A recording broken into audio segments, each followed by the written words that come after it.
entrevista, não. Então vamos lá. Sério. Tá acreditando hoje na vitória do Vasco? Como é que é? Não tô acreditando, não, tenho certeza que vai ganhar e todo mundo vai ficar feliz.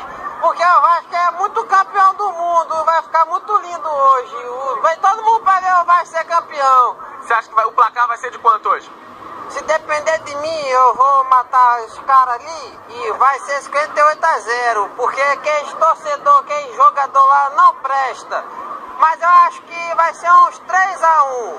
Que os caras... 3-1 ou 58-0? Não, vai ser 58-0, depender de mim que vou matar os outros. Mas eu vou sair daqui preso. Aí não vou matar ninguém, vai ser 3-1 só.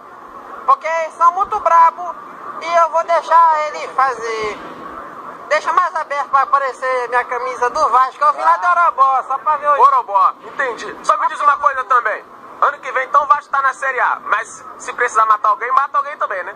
Não, se o Vasco subir, eu mato até o Vitor, que é meu irmão. Mas ele não vai fazer diferença, porque ele é pequeno. Mas o Vasco vai ser campeão da Série B. Vai ser campeão ano que vem da Série A e vai pra Libertadores. Só isso? Só que tu quer? Não, eu quero também ser pai um dia.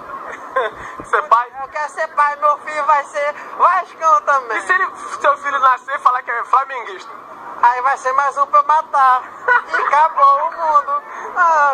Quem sabe da minha família sou eu. Vou esfaquear meu filho, então vai virar vascaíno. Porque no meu filho não quer filho ladrão na minha casa, eu mato logo eles.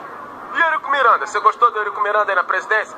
Graças a Deus, né? Tinha que voltar um cara pra botar um time decente pra poder jogar, porque outro cara lá não fazia nada de decência.